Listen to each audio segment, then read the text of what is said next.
Hi everybody, it's Deb here with Creative Life. Thanks for joining me today. I hope you all are having a fantastic day today. Today I have a fun mixed media project for us using the June kit from Jolie. It is the mixed media kit, and we're going to be doing a canvas today. And we are going to bring in a sheet from the scrapbook kit, okay, and it is going to be this one here.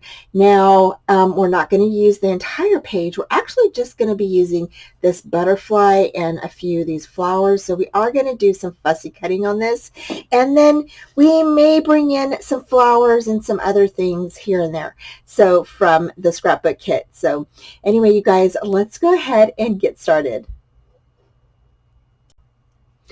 Okay, so to start off with, I want to let you know that this canvas is already primed. Okay, so that means that they've already placed a gesso on here, or whatever you would like on top of here. So it's double coated, and it like I said, it's already primed. So when you get a canvas, it should tell you that it's primed.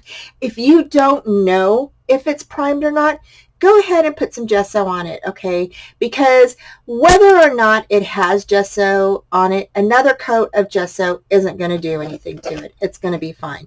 So you're just going to go ahead and we're going to open this up, okay?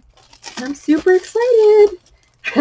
So since this is primed, all we have to do is just grab our stencil, and this is our Finnabar stencil, okay, and we are just going to stick this on here just like this. I may go ahead and put the Finnabar down below. I kind of like that. There we go. Maybe not. I kind of like the words all on there, so maybe we'll just do it like this. There we go, just like that. And then you're going to grab your modeling paste, okay? And we are going to go ahead and just squirt that down on here like that. Next, you're going to go ahead and grab a spatula, or that's what they call them, or just a flat something. You can even use a old credit card, or old gift card. You could also use, a sturdy piece of cardstock or chipboard piece or something, something that's really sturdy. And you're just going to go ahead and we're going to apply this, okay? And I'm just going to go ahead and apply it just like that. Let's see, I'm going to actually just put this on here just like that, because I do want quite a bit of the words on here, and I really want it to show. So, having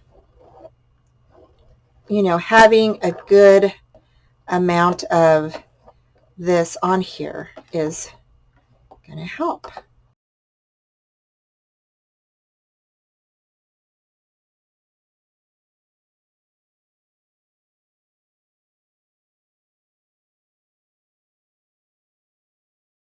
You're just going to go ahead and place that all over your stencil.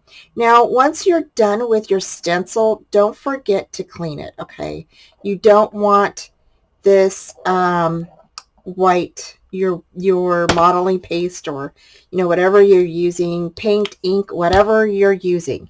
You do not want that sitting on your stencil for very long, okay? And then just wipe while it's wet, you can just wipe off your spatula, okay? And I'm going to go ahead and I'm going to lift this off, okay, just like that. And that's exactly what we're looking for, so yay! So I'm going to be right back. I'm going to go ahead and clean this off in the sink, and I'll be right back. Okay, so now we're going to go ahead and get into the fun part. Once your canvas is dry, okay, so after you apply your modeling paste, you're going to go ahead and let that dry for a bit. Once it's dry, you're going to go ahead and you can go ahead and paint, or you can just squirt your paint on top of your canvas like I did and squirt it with water. And then I took a couple of napkins and I just went ahead and dabbed it around the edges of the canvas like I'm doing now, so it's, you know, nice and painted, and then dabbed it around the front. And that's just to soak up some of the paint and liquid that, because I didn't want it too dark. So that's why I went ahead and brought in some water. Here I'm adding in the ochre, and I squirted some water on it, and I'm just kind of grabbing my brush and just kind of, you know, maneuvering that paint where I want it. Now you can definitely go ahead and add some water to this and let it drip down the sides or however you want. And that's kind of where I'm kind of going with this. You can see here on the sides in the bottom part where I let the paint just kind of, you know, go around the edges there as I was maneuvering around the canvas. And then here again, I'm just dabbing it.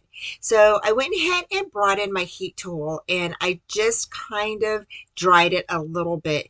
You don't want to get too close to the canvas with the modeling paste because it will melt the words, okay, or any pattern that you put on your canvas. The heat tool will go ahead and kind of melt that paste. So you don't want to bring it too close. But a heat tool is really good, so you could dry it fairly quickly, and then let it kind of just sit dry if you want to do that. And this is it, you guys. We are done. So the next thing I did is I brought in that butterfly that I fussy cut out from the scrapbooking kit.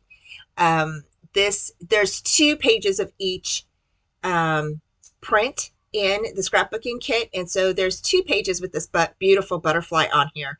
And I went ahead and fussy cut both of them out because you'll see here in a minute, and we're gonna use the flowers and stuff from here to lift up and get it kind of like a 3D. So once I glued down the butterfly, I went ahead and grabbed those extra flowers that were actually attached to the butterfly when I fussy cut it out, and I saved them and put them on the side. Next, now I'm just turning the canvas over and I'm burnishing everything in and making sure everything's, you know, laid down good. And I'm going to go ahead and glue with those antennas down. I did cut out that little extra white flower from the other butterfly, and I'm going to stick it right on top of that white flower that's up there. And then just again, make sure everything's burnished down really well. Okay, so for the top part, which I went ahead and I was trying to figure out what I want to put as my sentiment up here, and I went ahead and just did the word dream up on top, and those letters are actually in the ephemera packet that are in the scrapbooking kit. So you'll just go ahead and you'll use those to, you know, make a sentiment. And if you want to use that word dream, go ahead and use it. This is what the tutorial is for, to give you inspiration and to just use my tutorial as videos as a guide for you and your creativity. Now for the extra flowers, these flowers are actually from the other butterfly, okay, that we fussy cut out. And I went ahead and cut out a couple, and we're going to raise these with some foam tape. And I went ahead and put one layer, I think, on these. If you really want to make them stand out, I would put another layer of foam tape on top. I think that would really be great because it'll give it more of a 3D look. The ones that I put one layer on gives it kind of like a subtle look. You can't, you can kind of tell if you really look at it in person, but on the video, you can't really see the flowers standing up that well. So, but it does kind of give it a little bit of a pop, and I really like how this turned out. here I'm putting another set of flowers on there, and that one's going to go up on top. And now we're done with putting everything on. Now I know that this is pretty, I don't know, I don't want to say plain, but it's simple. And sometimes less is more, in my opinion. So I, decided not to add a lot of stuff on top of this because, like I said, sometimes less is more, right? And I really wanted the background to stand out, and I really wanted the butterfly to be seen. So I didn't want to add a lot of, heavy items on top of this canvas. Now I'm coming in with some of the glossy accents, and I'm just going to go ahead and I'm just doing an outline of where the dark green shadows are on the butterfly. And then I did put some of this on top of the little middles of the flowers, and that is it. Okay, so we are done with this beautiful little canvas that we did using part of the scrapbook kit and the mixed media kit together. So I think this turned out so pretty, and I love how the orange or the reddish kind of color really matches the butterfly wings and some of the little red and that's right in through here. I think it's so pretty, and it really does coordinate very well. And we went ahead and I cut out some, fussy cut out some of the flowers and kind of popped them up so it would look like there's 3D flowers on here, here, and up here. And then we have some little flowers down here. And so yeah, and then we stuck at the word dream up here. I think it is so pretty. I hope that you all enjoyed this project today, and I hope you all give it a try. I will put the link down below for the mixed media kit and all of the other kits. Thank you guys so much for joining me. Take care, and I will talk to you soon. Bye. Thanks so much for joining me today, y'all. Don't forget to like, subscribe, and comment, and hit that bell for future notifications on all upcoming videos, tutorials, YouTube hops, and my Friday night lives at 4:30 Central Time.